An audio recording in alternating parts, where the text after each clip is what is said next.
बाबा कहते हैं नीचे बच्चे,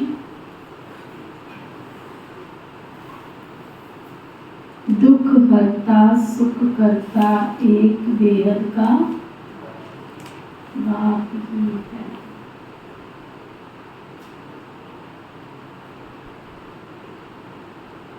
वही तुम्हारे सब दुख दूर करते।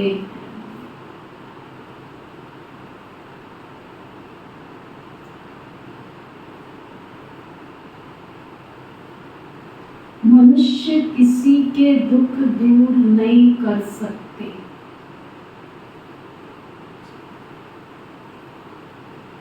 कर सकते हैं,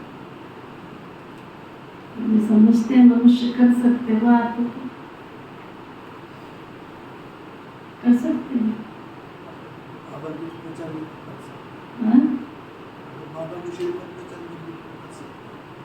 मैं बाबा की श्रीमत पर चल रही हूँ, क्या मैं आपके दुख दूर कर सकती हूँ? कुछ तो पूछा ही नहीं है ना यहाँ ऊपर। क्या पढ़ा आपने? पूरा साथ पढ़ के सुनाओ जरा, क्या लिखा आपने? फिर आगे की लाइन पढ़ो। क्या क्या कौन से दुख? सब दुख। तो प्रश्न क्या था? दुख तो दूर कर सकते हैं, लेकिन सब दुख दूर नहीं कर सकते। कोई सैल्वेशन चाहिए थोड़ी देर के लिए दे देंगे आपको, लेकिन परमानेंट देंगे? परमानेंट तो दुख दूर करने के लिए फिर परमानेंट सैल्वेशन चाहिए ना।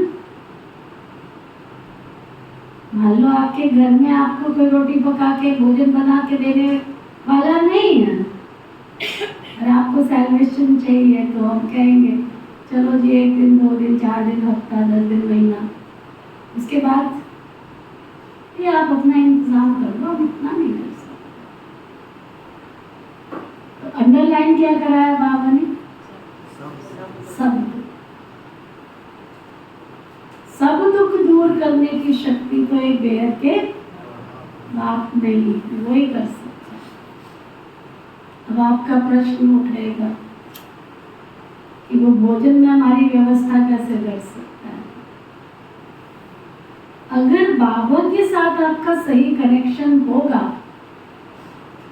तो कोई ना कोई जरिया आपका बना दे। अगर निश्चय होगा तो बात सारी आती है यहाँ पे निश्चय की। मैं निश्चय कितना करता हूँ बाबा के ऊपर। इस ब्रह्मा कुमारी इंस्टीट्यूट के अंदर एक ही तो चीज है, क्लास में आने वाले 100 स्टूडेंट है, 50 है, 60 है, 200 है, 500 है, 1000 है, सबको बाबा एक जैसा पढ़ाता है। सबके लिए बाबा की मुंडी एक जैसी है। ऑल ओवर वर्ल्ड के जितने बाबा के बच्चे सबके लिए, लेकिन फिर भी पात्र क्षमता सबकी अलग अलग है। उसका कारण निश्चय। एक ही चीज तो है, भगवान जो है जैसा है वैसी मेरी अंतर की आत्मा ने उसको स्वीकार किया। अब प्रश्न उठता है कि स्वीकार तो किया, भगवान जो है जैसा है वैसा मैंने स्वीकार तो किया, तभी तो मैं आ रहा हूँ बाबा के घर में, तभी तो दुनिया में मेरा मन नहीं टिकता है, यहाँ आके मेरा मन टिका है। फिर भी नंबरवार पुरुषार्थ अनुसार बाबा की कहते हैं, क्योंकि वो जो है जैसा है उसका जो वो चाहता है वो हम कर नहीं पाते, उसमें नंबरवार बन जाते हैं, तो फिर प्राप्ति भी नंबरवार हो जाती है। मान लो किसी ने सीए एक ही कॉलेज से किया, एक ही डिग्री प्राप्त की, एक जैसे नंबर प्राप्त किए और एक ही कंपनी में उनकी जॉब लग गई, दोनों की सैलरी बराबर हो सकती है?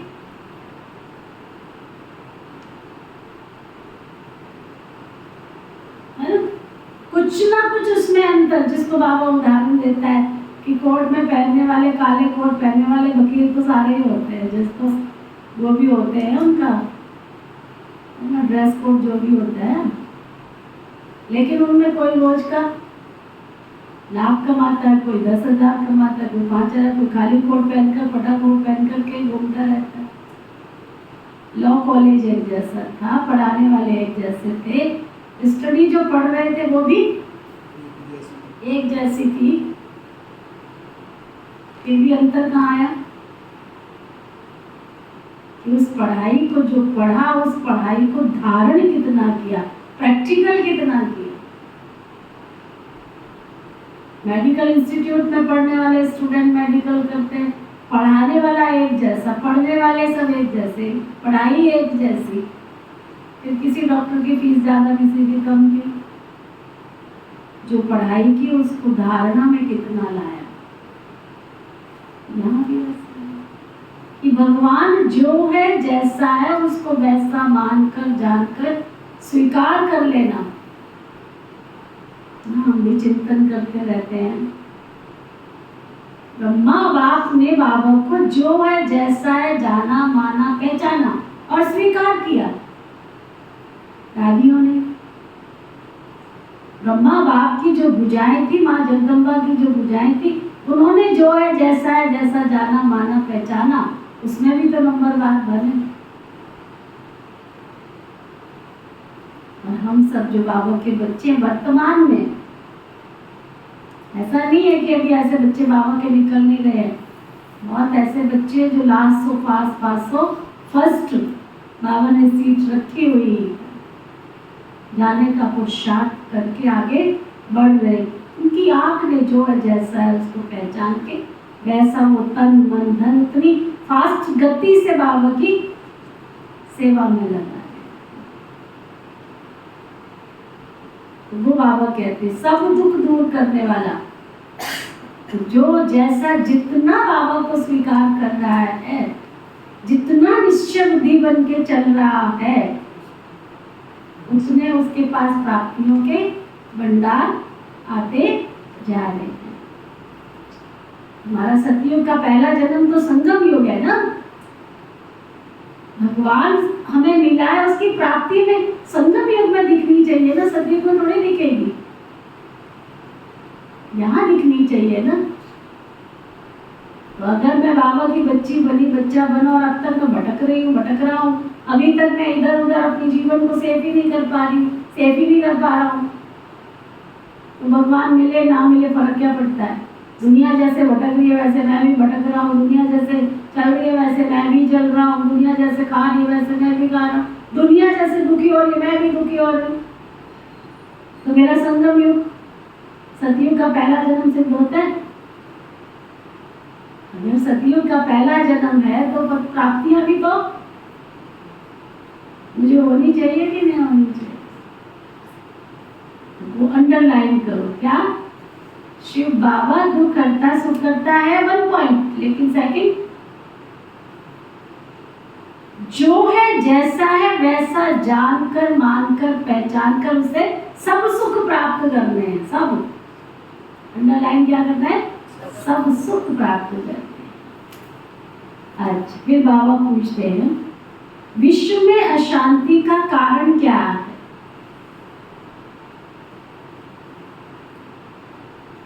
शांति कैसे स्थापन होगी, अशांति का कारण क्या है और शांति स्थापन कैसे होगी। विश्व में अशांति का कारण है अनेकानेक धर्म। कलयुग के अंत में जब अनेकता है तब अशांति है।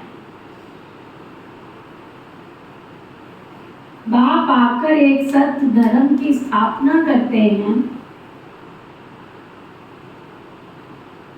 वहां शांति हो जाती है। तुम समझ सकते हो कि लक्ष्मी नारायण के राज्य में शांति थी। पवित्र धर्म, पवित्र कर्म था, पवित्र धर्म भी था और पवित्र कर्म भी था। कल्याणकारी बाप फिर से वो नई दुनिया बना रहे हैं। उसमें शांति का कोई नाम नहीं है। ये निश्चय कि भगवान क्या करने आए सृष्टि पर, नई दुनिया बनाने, और ऐसी दुनिया जहाँ श्री लक्ष्मी श्री नारायण का राज्य हो। ओम शांति। रूहानी बाप बैठ रूहानी बच्चों को समझाते हैं। रूहानी बाप को ही ज्ञान का सागर कहा जाता है। ये तो बच्चों को समझाया है। बॉम्बे में भी बहुत सोशल वर्कर्स हैं, उनकी मीटिंग होती रहती है। बॉम्बे में खास जहाँ मीटिंग करते हैं उनका नाम है भारती विद्या भवन। अब विद्या तो दो प्रकार की होती है। एक है जिस्मानी विद्या जो स्कूल कॉलेजों में दी जाती है। अब उसको विद्या भवन कहते हैं तो जरूर वहां कोई दूसरी चीज होगी। अब विद्या किसको कहा जाता है ये तो मनुष्य जानते नहीं। यह तो रूहानी विद्या भवन होना चाहिए। विद्या ज्ञान को कहा जाता है। परम पिता परमात्मा ही ज्ञान का सागर। श्री कृष्ण को ज्ञान का सागर नहीं कहेंगे। शिव बाबा की महिमा अलग है और श्री कृष्ण की महिमा अलग है। भारतवासी मूंछ पड़े हैं। गीता का भगवान श्री कृष्ण को समझ बैठे हैं तो विद्या भवन आदि खोलते रहते हैं। समझते तो कुछ भी नहीं। विद्या है गीता का ज्ञान। वो ज्ञान तो एक बेहद के बाप में ही है जिसको ज्ञान का सागर कहा जाता है। जैसे मनुष्य मात्र जानते नहीं, जिसको मनुष्य मात्र जानते नहीं। भारतवासियों का धर्म शास्त्र तो वास्तव में एक ही है। धर्म सर्व शास्त्रमयी शिरोमणि भगवत गीता। देखो अब ये कोई ब्रह्मा कुमारियां थोड़ी बोल रही हैं। सर्वशास्त्रमयी शिरोमणि भगवत गीता ये तो दुनिया वाले भी बोलते, बाइबल को बोलते हैं, गणपत को, कुरान को, दुनिया के कोई भी शास्त्र को बोलते हैं सर्वशास्त्रमयी शिरोमणि भगवत गीता। तो सब शास्त्रों में सर्वश्रेष्ठ कौन सी है? अब हम ये तो मान लेते हैं कि गीता सर्वशास्त्र में शिरोमणि भगवत गीता है और उसके साथ भगवत नाम जुड़ा हुआ, भगवत गीता, श्री कृष्ण गीता जुड़ा हुआ। दुनिया में हजारों प्रकार की गीता है। टैगोर साहब ने लिखी थी तो उसको टैगोर गीता है ना। अनेक ऋषि मुनियों ने जो भी लिखी, व्यास जी की गीता, फलाने जी की गीता, ऑल ओवर वर्ल्ड में सर्च करो, गूगल में डाल के सर्च करो श्री कृष्ण गीता, आता है कि? अच्छा चलो श्री कृष्ण भगवत गीता आता है आपकी? क्या आता है? श्रीमद सर्वशास्त्रमयी शिरोमणि भगवत गीता, यानी सर्व शास्त्रों का ज्ञान देने वाली भगवत गीता, भगवान का ज्ञान देने वाली गीता। माना गायन, भगवान का गायन करने वाला। और जितनी विधि जीवन को सरल बनाने की गीता के अंदर है, ऑल ओवर वर्ल्ड के शास्त्र ढूंढ के आ जाओ, कहीं आपको उतनी विधि नहीं मिलेगी। कैसे उठना, कैसे चलना, कैसे बैठना, कैसे खाना, पहले अध्याय से लेके लास्ट तक जीवन को सरल और उच्चतम बनाने की विधि गीता के शास्त्र में है। बाबा ने तो आकर हमको क्या किया? सच्ची गीता, सारी गीता का सार सिखा दिया। टीचर बन के शिक्षा दी उसने। क्या गीता में आता है श्लोक, हे अर्जुन तू क्या कर, मन मनाभव मध्या जीव। बाबा ने उसको सरल करके बताया, मन मनाभव मध्या जीव। पढ़ते आए हम वहां पर उनसे मन मनाभव मध्या जीवो, पता ही नहीं मन मनावो किसको कहते, तो मध्या जीवो किसको कहते। पूरा श्लोक आता है, मन मनावो मध्या जीवो मामेकम शरणम व्रज। अब गीता तो ये बोलती है, इसका अर्थ क्या है? ये अर्जुन, ये तेरे 5 तत्वों का जो बना हुआ शरीर है, इस शरीर के भ्रुकुटी के बीच में जो आत्मा विराजमान है, ये शरीर जो जीव है, इस जीव के अंदर आत्मा जो या विराजमान है, उसके पास जो मन है, मन मना, वो मन मुझे दे दो, वो मन मेरे में लगा दे। फिर क्या आता है? मामेकम शरणम व्रज। जो संसार का एक मैं हूँ, मामेकम, मेरी एक की शरण में तू आ जा, तो मैं तुझे तेरे पापों से मुक्त कर दूं। हमने श्लोक की तरह उसको पढ़ लिया। जब शिव बाबा इस धरती पर आए तो ब्रह्मा के द्वारा उसने टीचर बन के हमको क्या पढ़ाया कि ये मानव आत्मा है, ये शरीर तुम्हारा 5 तत्वों का पुतला है, ये एक मोटर के समान है, एक गाड़ी के समान है, इसमें आत्मा ड्राइवर के समान है, और उस आत्मा के पास मन, बुद्धि और संस्कार है। उसके पास जो मन है, उस मन को मेरे मन। तो शिव बाबा जब आए तो उसने उस गीता को सरल करके उस गीता के सार को हमें समझाया, सभी शास्त्रों के सार को हमें समझाया। तो ये मुरली क्या है? सभी शास्त्रों का सार। क्यों बाबा कहता है रोज इस मुरली को पढ़ना जरूरी है, सुनना जरूरी है? क्यों कहता है? क्योंकि इसमें सब शास्त्रों का सार है। इसको सुनेंगे तो हमारा जीवन सरल बनेगा। शास्त्रों का सार माना, इसको जितना पढ़ेंगे, जितना सुनेंगे, उतना हमारा जीवन सरल बनता जाएगा। पानी कैसा होता है? कठोर या सरल? हाँ, सरल होता है ना। और बर्फ? बर्फ कठोर होती है ना। तो जो पानी जम जाता है तो वो पानी क्या बन जाता है? कठोर हो जाता है। और पानी जब सरलता की प्रक्रिया में होता है तो बहता रहता है। तो ज्ञान भी एक नदी के समान है। तो बाबा की जो मुरली है, ये ज्ञान गंगा, ज्ञान अमृत, ये निरंतर हमारे 5 तत्वों के शरीर में बैठी हुई आत्मा के अंदर बहती रहनी चाहिए, चिंतन चलता रहना चाहिए। और जितना इस ज्ञान की नदी में हम डुबकी लगाएंगे, उतने हमारे पाप, गीता में एक मोटे अक्षरों में कह दिया, तू मेरी शरण में आ जा, तेरे पापों को नाश कर दूंगा। नाश ऐसे थोड़ा ही कर देगा, नाश करने की विधि बताता है। तो बाबा कहते हैं जिसको ज्ञान का सागर कहा जाता है, भगवत गीता, भगवान किसको कहा जाए वो भी इस समय भारतवासी समझते नहीं। या तो श्री कृष्ण को कह देते हैं या राम को अपने कोई परमात्मा कह देते हैं। अब तो समय भी तमो प्रधान रावण राज्य है ना। तुम बच्चे जब किसको समझाते हो तो बोलो शिव भगवान वाच। पहले तो ये समझे कि ज्ञान सागर एक ही परम पिता परमात्मा जिसका नाम शिव है। शिवरात्रि भी मनाते परंतु किसको भी समझ में नहीं आता। जरूर शिव आया हुआ होगा तभी तो रात्रि मनाते हैं। शिव कौन है ये भी कोई नहीं जानते। बाबा कहते हैं भगवान तो सबका एक ही है। सब आत्माएं भाई भाई हैं। आत्माओं का बाप ही है परम पिता परम आत्मा। उनको ज्ञान का सागर कहेंगे। देवताओं में ये ज्ञान है नहीं है। कौन सा ज्ञान? रचयिता और रचना के आदि मध्य अंत का ज्ञान कोई मनुष्य मात्र, मानव मात्र प्राणी कोई दे नहीं सकता है।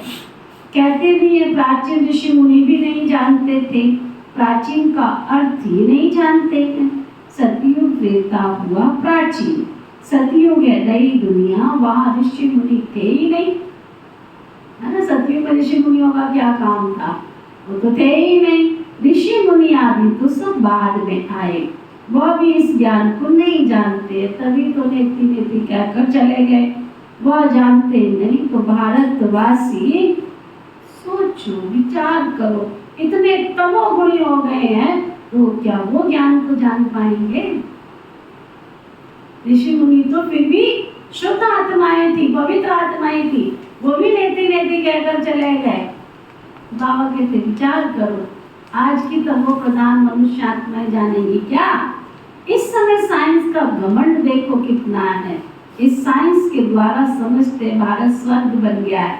इसको माया का पाप कहा जाता है। फॉल ऑफ पाप का एक नाटक भी है ना, कहते भी है कि इस समय भारत का पतन है। सतयुग में उत्थान और अपतन, ये कोई स्वर्ग थोड़ा ही है, ये तो माया का पाप है, इनको खत्म होना ही है। मनुष्य समझते हैं ये विमान है, बड़े बड़े महल, बिजलियां, ये स्वर्ग है। कोई मरता है तो भी कहते स्वर्गवासी हुआ। इससे भी समझते नहीं है कि स्वर्ग गया तो जरूर स्वर्ग कोई कहीं होगा। ये तो रावण का पाप है। बेहद का बाप स्वर्ग की स्थापना कर रहे हैं। इस समय चट्टावटी माया की, ईश्वर की, आसुरी दुनिया की, नई दुनिया की चलती रहती है। ये भी भारतवासियों को समझाना पड़े। दुख तो अर्जुन बहुत आने वाले हैं, ये दुखी तो है। अब देखो सारी दुनिया क्राइम माम कर रही है। पहले जलमग्न हुई, जल ने पेपर लिया, अब जल के साथ में जब अनाज ही नहीं होगा तो खाएंगे क्या? भुखमरी नहीं फैलेगी क्या? लोगों के गोडाउन खत्म हो गए, लोगों की फसलें खत्म हो गई तो खाएंगे क्या? हवा का प्रकोप देख लिया ना इस बार गर्मी में, कैसी गर्मी, हवा का नाम निशान नहीं। जब शुद्ध वायु नहीं मिलेगी तो क्या जिएंगे कैसे? ऑक्सीजन कहां से आएगी? तो शरीर और आत्मा घुटेगा नहीं क्या? तो पांचों तत्व अपने पूरे प्रकोप में। सूरज ने इतनी गर्मी बरसानी है आज से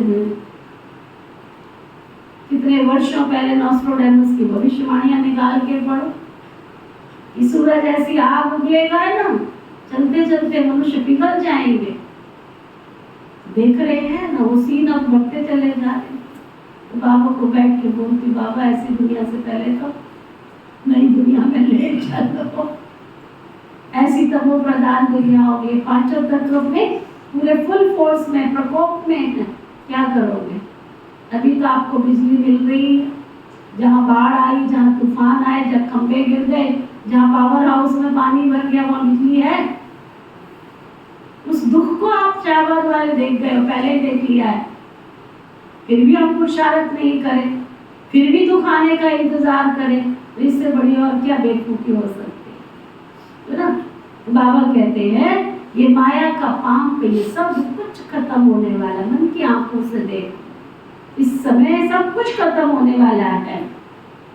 मनुष्य समझते हैं ये विमान, बड़े बड़े महल, ये बिजलियां, यही स्वर्ग है।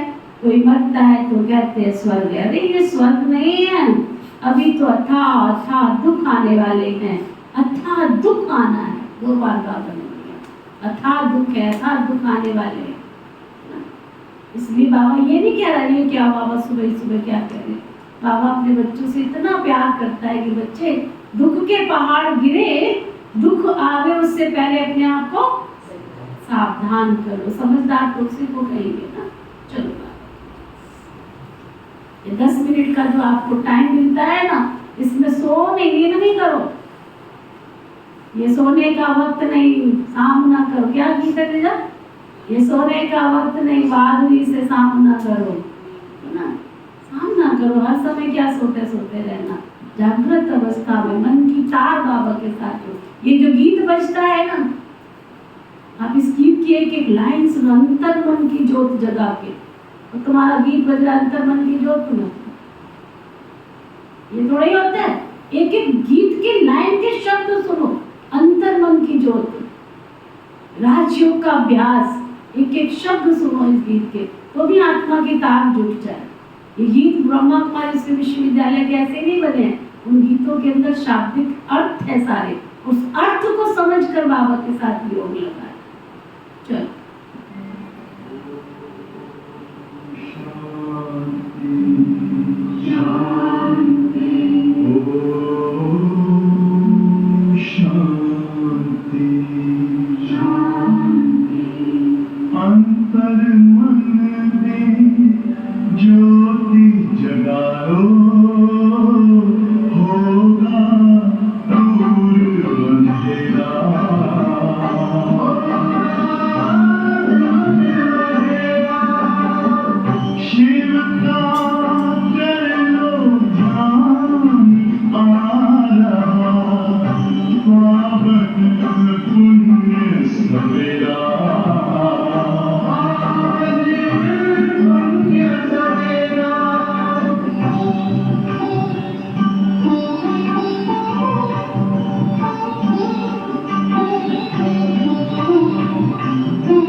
मीठे मीठे बाबा, प्यारे बाबा, मीठे मीठे बाबा, तुम्हारी मुरली हमें लगे बड़ी प्यारी प्यारी, हो चमत्कारी। प्यारे बाबा, मीठे मीठे बाबा, प्यारे बाबा, मीठे मीठे बाबा, तुम्हारी मुरली हमें लगे बड़ी प्यारी प्यारी, ओ चमत्कारी। चमत्कारी चमत्कारी चमत्कारी चमत्कारी। प्यारे बाबा, मीठे मीठे बाबा, तुम्हारी मुरली हमें लगे बड़ी प्यारी प्यारी, हो चमत्कारी।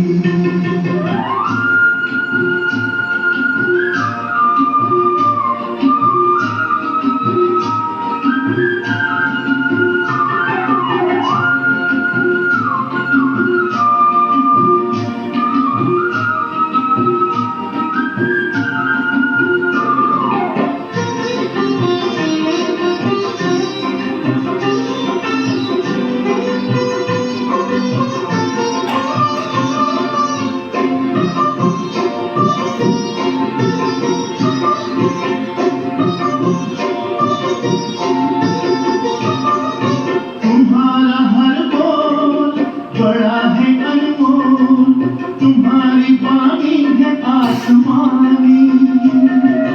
तुम्हारा हर बोल बड़ा है अनमोल, तुम्हारी वाणी है आसमानी। तुम्हारे कथन से, मांगलिक वचन से बदली हमारी जिंदगानी। तुम्हारे वचन से, मांगलिक वचन से बदली हमारी जिंदगानी। तुम्हारा हर चिंतन,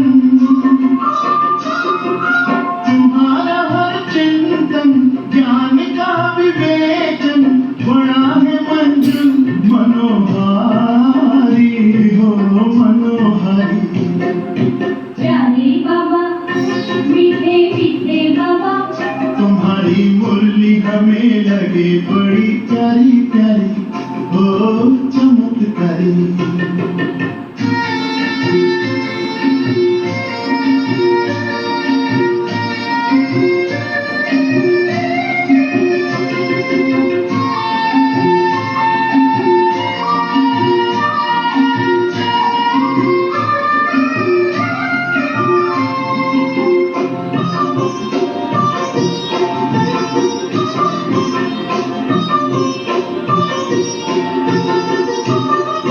तुम्हारे विचार हैं बड़े उदार, हर मानव है तुमको प्यारा। तुम्हारे विचार है बड़े उदार, हर मानव है तुमको प्यारा। जगत के इंसान फिर बने महान, एक यही लक्ष्य है तुम्हारा। जगत के इंसान फिर बने महान, एक यही लक्ष्य है तुम्हारा। हे ज्ञान सागर, हे ज्ञान सागर, तुम पे जग निछावर, हम भी हैं तुम पर बलिहारी, हो बलिहारी। प्यारे बाबा,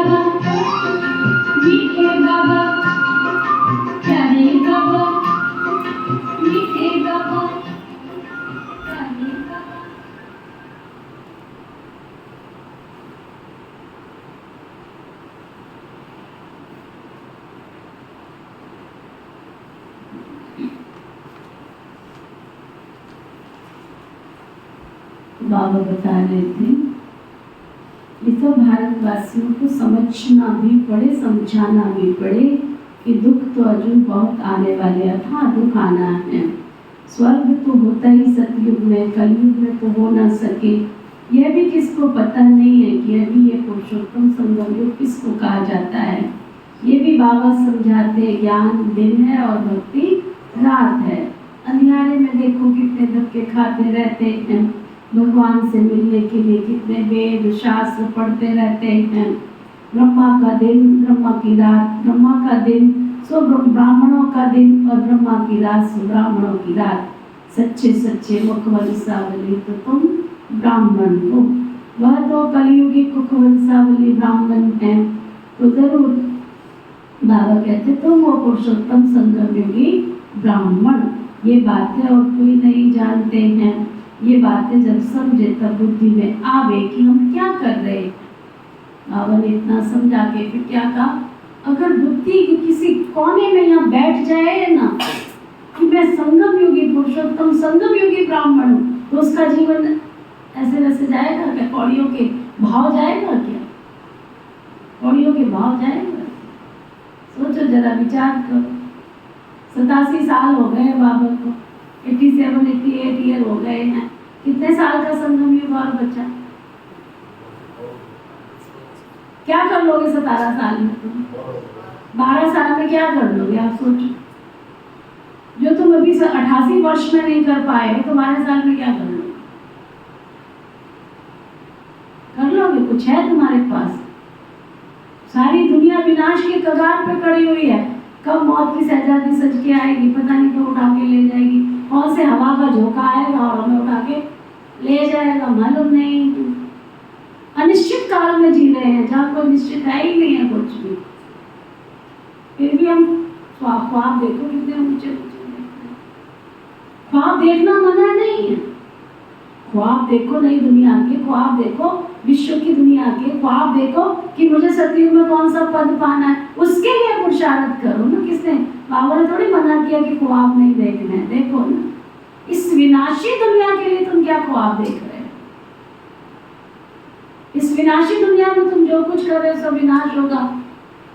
अगर तुम ईश्वरीय अर्थ कर रहे हो तो तुम्हारा सौभाग्य जमा हो रहा है।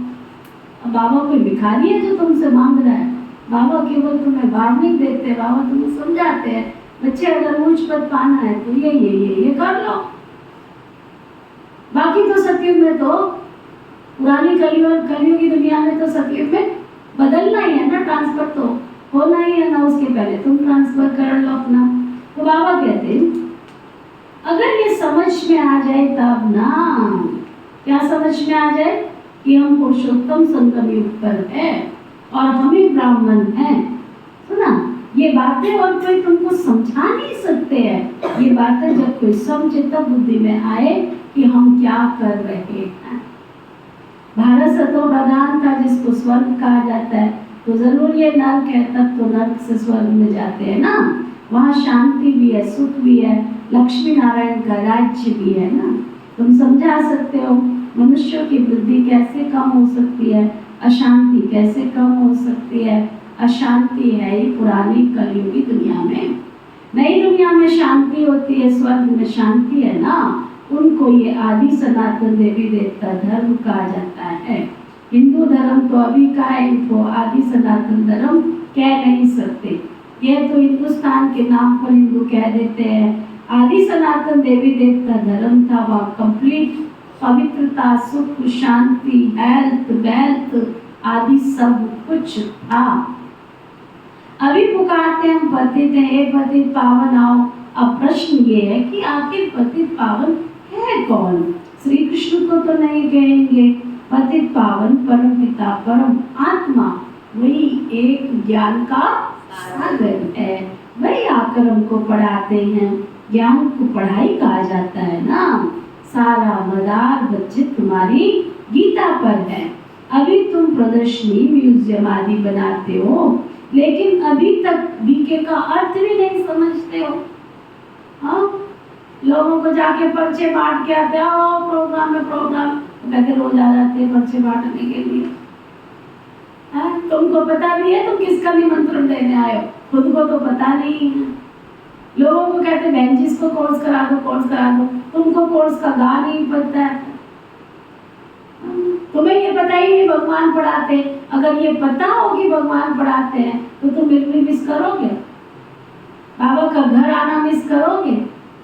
मेरा चिंतन चल रहा था, अगर मैं बाप को बाप समझती हूँ तो ऐसा कौन सा बच्चा होगा जो बाप से बिना मिले रह सकता हो? बच्चा का है मेरे, बड़ा नहीं का है। बच्चे को तो बाप की गोदी चाहिए ना, माँ की गोदी चाहिए ना। तो अगर मेरे बाबा के साथ माता पिता के संबंध हैं तो भी बाबा का घर नहीं छूट सकता। और अगर मैंने उसको टीचर समझा है ना, तो अच्छे स्टूडेंट की निशानी क्या होती है? स्कूल में अव्वल नंबर लेना है उसने, अच्छे स्टूडेंट की निशानी है अव्वल नंबर लेना है। तो वो पढ़ाई मिस करेगा क्या? कभी नहीं करेगा। अच्छे शिष्य, अगर गुरु का अच्छा शिष्य मानना समझते हो कि हम अच्छे गुरु के शिष्य हैं, तो भी शिष्य क्या करता है? गुरु के दर्शन किए बिना रह नहीं सकता। कभी गुरु किया भी है, कभी गए हो कभी गुरुओं के पास, जाके देखो कितनी भीड़ लगी रहती है। तो तुम हो क्या, करने क्या आए हो?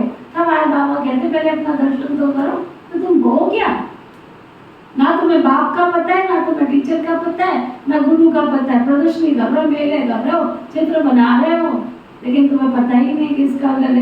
अरे बीके का अर्थ समझा है क्या होते बीके? बाबा कहते समझते हैं ये कोई नया धर्म है, सुनते समझते कुछ सुनते हैं, समझते कुछ भी नहीं है। बाबा ने कहा बिल्कुल ही तमो प्रधान पत्थर बुद्धि है। इस समय साइंस घमंडी बहुत बन गए हैं, साइंस से अपना विनाश कर लेते हैं। वो पत्थर बुद्धि कहेंगे ना, पारस बुद्धि थोड़ा ही कहेंगे। बॉम्ब शादी बनाते अपने विनाश के लिए। ऐसे भी शंकर कोई विनाश करता नहीं, उन्होंने तो अपना विनाश के लिए सब बनाया, परंतु तमो प्रधान पत्थर बुद्धि समझते कुछ भी नहीं है। जो कुछ बनाते इस पुरानी दृष्टि के विनाश के लिए, विनाश हो फिर नई दुनिया का जय जयकार हो। वह समझते स्त्रियों का दुख दूर कैसे करें, परंतु मनुष्य थोड़ा ही किसी का दुख दूर कर सकते हैं। दुख हरता सुख करता तो एक वेद का भाव ही है। देवताओं को भी नहीं कहेंगे श्री कृष्ण भी देवता हो गया, भगवान नहीं कह सकते। ये भी समझते नहीं है। ये जो समझते हैं ना, वो ब्राह्मण बन दूसरों को भी समझाते रहते हैं। अगर सच को समझा होगा ना, तो वो प्रसाद खाएंगे ना। प्रसाद कब खाएंगे? जब दूसरों को खिलाएंगे। कभी मंदिर में प्रसाद चढ़ाया? चढ़ाया? पहले खुद खाते थे कि पहले खिलाते थे? इतनी भी अक्ल नहीं है कि बाबा से सुबह सुबह मुरली का प्रसाद खाते हो, है ना, लेते हो, तो उसको फिर दूसरों को बांटना नहीं, खुद ही खा जाना है सारा। इतनी तो समझ होनी चाहिए ना। बाबा कहते इतनी भी नहीं समझते। अरे कुछ समझे होंगे, ब्राह्मण बने होंगे, तो दूसरों को क्या ज्ञान दिए बिना, समझ दिए बिना रह नहीं सकेंगे। अगर सुख मिला होगा तो सुख बांटे बिना रह नहीं सकेंगे। जो राज्य पद के अथवा आदि सनातन देवी देवता धर्म के वो निकल आते हैं। लक्ष्मी नारायण स्वर्ग के मालिक कैसे बने? उन्होंने ऐसा क्या कर्म किया जो विश्व के वो मालिक बने। इस समय कलयुग अंत में तो अनेक धर्म है, तो अशांति है। नई दुनिया में ऐसे थोड़ा ही होता है। अभी ये है संगम युग, जबकि बाप आकर के राज योग सिखलाते हैं। बाप ही कर्म अकर्म विकर्म की गति समझाते हैं। आत्मा शरीर लेकर कर्म करने के लिए आती है। सतयुग में जो हम कर्म करते हैं वो अकर्म बन जाते हैं। वहाँ कोई विकर्म होता ही नहीं है, दुख होता ही नहीं है। कर्म अकर्म विकर्म की गति बाप ही आकर के अंत में सुनाते हैं। मैं इनके बहुत जन्मों के अंत के भी अंत में आता हूँ, इस रथ में प्रवेश करता हूँ। अकाल मूरत आत्मा का ये रथ है ना, सिर्फ एक अमृतसर में नहीं, सभी मनुष्यों का ये अकाल तख्त है। आत्मा अकाल मूरत है। ये शरीर बोलता चलता फिरता है ना, आत्मा तो अकाल मूरत अकाल तख्त पर विराजमान है। अकाल मूरत तो सभी है, बाकी शरीर को काल खा जाता है। आत्मा तो अकाल है, तख्त को खलास कर देते हैं। सतयुग में तख्त कोई बहुत थोड़े होते हैं, इस समय तो करोड़ों आत्माओं के तखत है। अकाल आत्मा को कहा जाता है। आत्मा ही तमो प्रधान से सतो प्रधान बनती है। मैं तो एवर सतो प्रधान पवित्र हूँ, भल कहते हैं प्राचीन भारत का योग, परंतु वो समझते हैं श्री कृष्ण ने सिखाया था। गीता का खंडन कर दिया है, जीवन कहानी में नाम बदल दिया, बाप के बदले बच्चे का नाम डाल दिया। शिवरात्रि मनाते हैं, परंतु वो कैसे आते हैं ये कोई भी जानते नहीं है। शिव है ही परमात्मा, उनकी महिमा ही बिल्कुल अलग है। आत्माओं की महिमा भी बिल्कुल अलग है। बच्चों को ये पता है राधे कृष्ण ही भविष्य में श्री लक्ष्मी श्री नारायण बनते हैं। लक्ष्मी नारायण के दो रूप, कोई विष्णु कहा जाता है। ये वंडरफुल बात है। पहले राधे कृष्ण, फिर श्री लक्ष्मी श्री नारायण, फिर उनका सिंबल विष्णु, दो भुजा विष्णु, दो भुजा लक्ष्मी की भी नारायण की, फर्क तो है ही नहीं।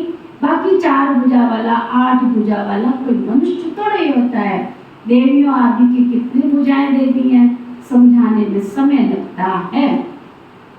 बाबा कहते मैं हूँ ही गरीब निवास में आता ही तब हूँ जब भारत बिल्कुल गरीब बन जाता है। सबके ऊपर राहु का ग्रहण बैठ जाता है।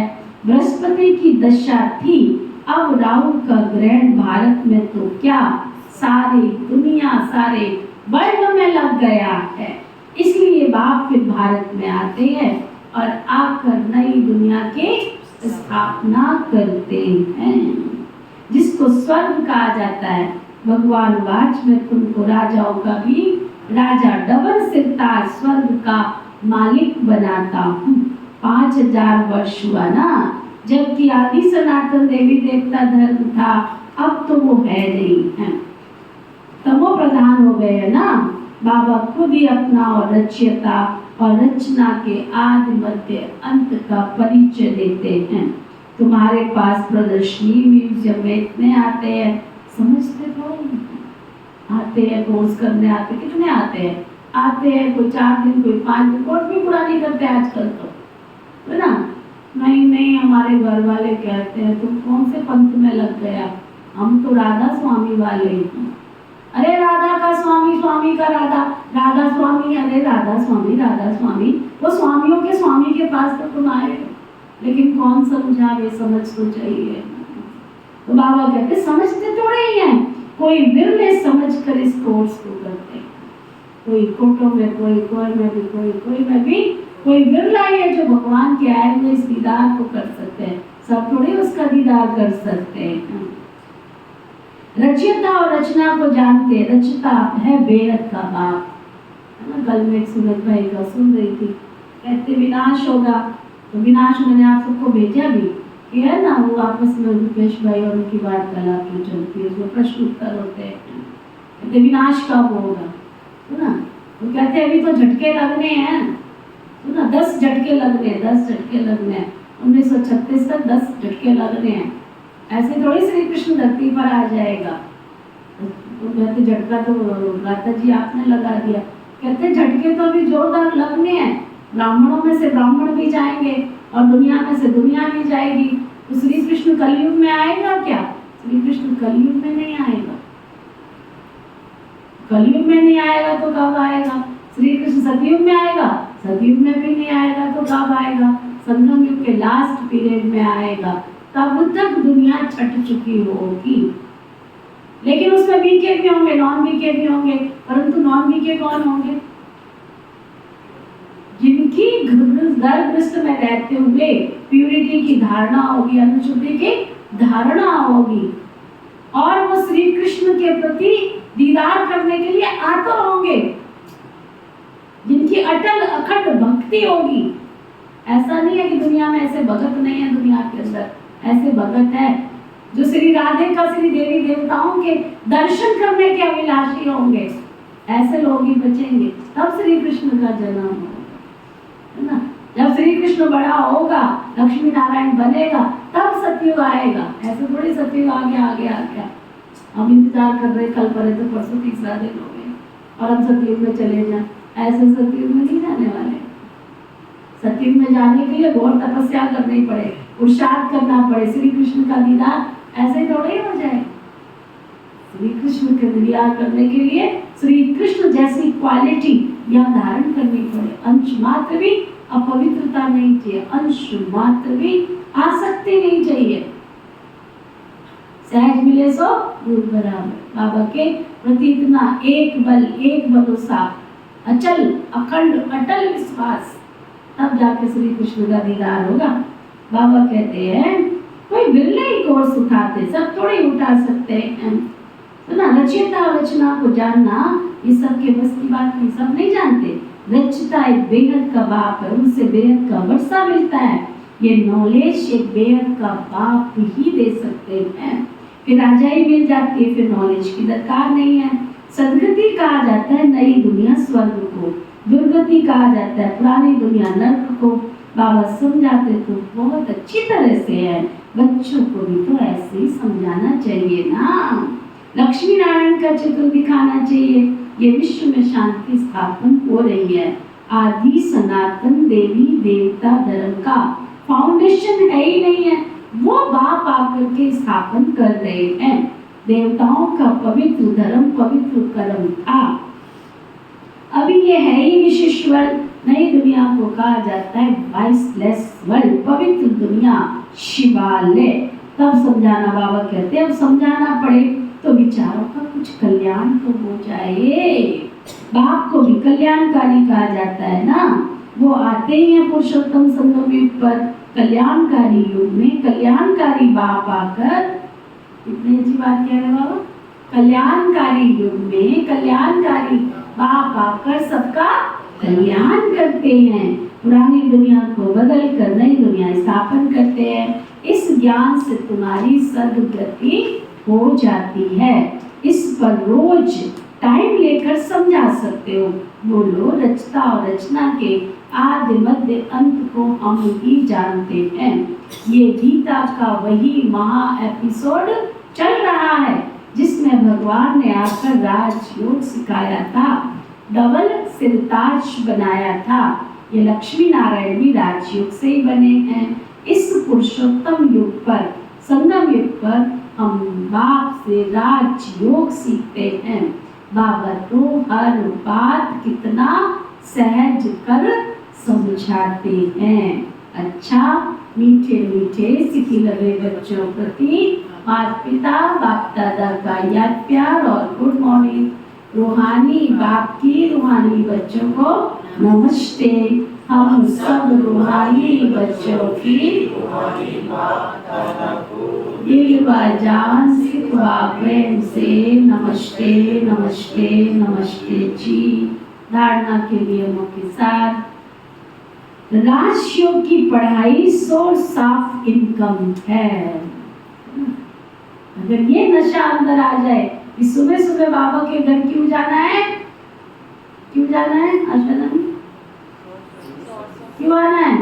क्योंकि यहाँ मैं कमाई करने के लिए आती हूँ।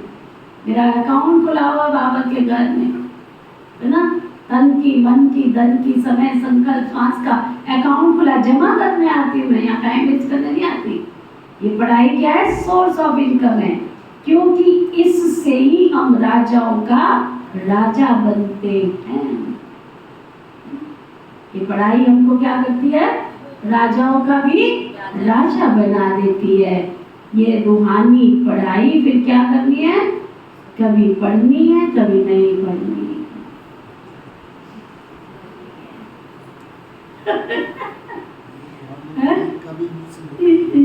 ये रूहानी पढ़ाई रोज पढ़नी और पढ़ानी है।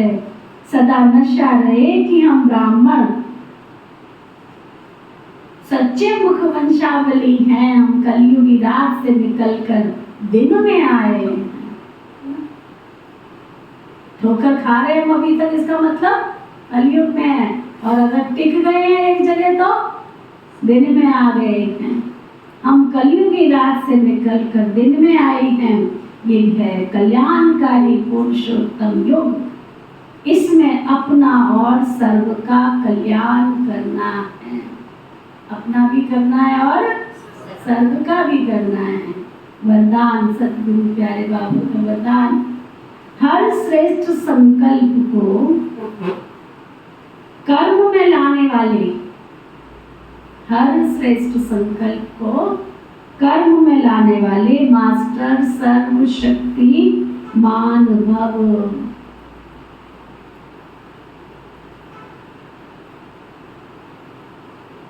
मास्टर सर्वशक्तिमान माना संकल्प और कर्म दोनों हमारे समान हो। अगर संकल्प बहुत श्रेष्ठ हो और कर्म संकल्प के प्रमाण नहीं है तो मास्टर सर्वशक्तिमान नहीं कहेंगे। तो चेक करो कि श्रेष्ठ संकल्प करते हैं वह कर्म तक आते हैं या नहीं। मास्टर सर्वशक्तिमान की निशानी है कि जो शक्ति जिस समय आवश्यक हो वो शक्ति हमारे कार्य में आए। आज बाबा की मुरली सुन रहे थे ना, व्यक्त मुरली, तो बाबा पवित्रता के ऊपर हाईलाइट कर रहे थे। बाबा कहते हैं कि पहले हर ब्राह्मण आत्मा अपने जीवन के अंदर चेक करे कि मेरे अंदर पवित्रता की शक्ति कहाँ तक आई है, क्योंकि जितनी आपकी आत्मा पवित्र बनती जाएगी उतनी क्या, उतनी शक्तिशाली बनेगी। तो बड़ा ध्यान दिया मैंने, अटेंशन दिया इस बात पे कि बाबा क्या कहने जा रहे हैं। पवित्र जितनी आत्मा बनेगी उतनी आपकी आत्मा शक्तिशाली बनेगी, तब आप मास्टर सर्वशक्तिमान कहलाने के अधिकारी हो। बिना पवित्रता की शक्ति के तुम डरते हो मैं मास्टर सर्वशक्तिमान हूँ, मास्टर सर्वशक्तिमान हूँ, शक्ति आएगी नहीं। समझा? ये बल्ब जो जल रहा है ना, इसमें दो तार होते हैं। कोई भी चीज होती है उसके कितने तार होते हैं? दो तार होते हैं, एक नेगेटिव और एक पॉजिटिव। दो तार होते हैं, दोनों को जोड़ना पड़ता है ना। अगर दोनों ना जुड़े तो, और दोनों एक साथ जुड़ जाए तो ब्लास्ट हो जाता है, और दोनों एक साथ जुड़े तो करंट आ जाता है। तो एक चीज दूसरे के साथ पूरा क्या है, पवित्रता की शक्ति होगी तो शक्तिशाली कहलाओगे। अब सूरज भाई कहते हैं तो पानी को चार्ज करके पियो, है ना, वो क्या कहते हैं, पवित्र, मैं मास्टर सर्वशक्तिमान। अब ये चीज तो हमें पक्की करनी है, हमने पानी को चार्ज करना है। सूरज भाई ने इसकी क्लास कराया था, पानी चार्ज करके पीना है, हमने मास्टर सर्वशक्तिमान है। लेकिन पहले अपनी पवित्रता की शक्ति को चेक करो। जितनी आत्मा प्योर होगी उतनी ही शक्तिशाली होगी, और जितनी शक्तिशाली होगी उतनी शक्ति की किरणें तुमको भी चार्ज करेगी, तुम्हारे घर को भी चार्ज करेगी, तुम्हारे पानी को भी चार्ज कर देगी, है ना। तो बाबा आज क्या कह रहे हैं, मास्टर सर्वशक्तिमान की निशानी है कि जो शक्ति जिस समय आवश्यक हो वो शक्ति तुम्हारे कार्य में आवे। स्थूल और सूक्ष्म सब शक्तियां इतना कंट्रोल में हो जो जिस समय जिस शक्ति की आवश्यकता है उसे काम में लगा लो। स्लोगन, यानी तो आत्मा बच्चों में अगर अभी तक क्रोध है ना, क्रोध है कईयों में, बात बात में क्रोध करते हैं, और अहंकार तो यहाँ खड़ा रहता है। क्रोध की निशानी क्या है, अहंकार, और अहंकार की निशानी क्या है, क्रोध। एक दूसरे के पूरक है, क्रोध होगा तो अहंकार भी आएगा, अहंकार होगा तो क्रोध भी आएगा। किसके सामने क्रोध कर रहे हो, तुम्हें समझाने मिल रही है, तुम क्रोध कर रहे हो, इसका मतलब तुम रावण की संतान हो, जो तुम बाबा की बात को समझने की कोशिश नहीं कर रहे हो, तुमको समझाया क्या जा रहा है। इस डर को छोड़कर, वो गीता की शीला बहन, इस डर को छोड़कर किस डर जाऊं मैं, सुनता कौन है मेरी, किसको सुनाऊं मैं। और तुम इस डर से पैर पटक के बाहर निकल रहे हो, कहाँ गति होगी। इस डर को छोड़ के हमारी गति होगी तो होगी कहाँ, लौट के बुद्धो, जब वापस आना तो जाऊंगी क्यों। हाँ सुना, तो बाबा कहते यानी तो आत्मा बच्चों में क्रोध अगर है तो इससे भी बाबा के नाम की गिलानी होती, इससे भी बाबा के नाम की गिलानी होती। रावण के संस्कार है ना, समझ नहीं थी तब तक तो ठीक था, अब बाबा समझ दे रहे तो हमने योग की में योग बाबा से लगाते तो शांति की शक्ति इमर्ज करो ना। अच्छा, आज का व्यक्ति इशारा। बाप दादा सदा श्रीमत देते हैं कि मन में हर आत्मा के प्रति क्या करो, शुभ भावना और शुभ कामना रखो। क्या जी, अपकारी पर भी उपकार की वृत्ति रखो। संकल्प सदा सर्व के प्रति श्रेष्ठ हो, निस्वार्थ हो, सदा दातापन की भावना हो, सदा स्व परिवर्तन अथवा स्व के श्रेष्ठ कर्मों द्वारा औरों को भी श्रेष्ठ कर्म की प्रेरणा देने वाले कर्म हो, तब कहेंगे परोपकारी। ओम शांति।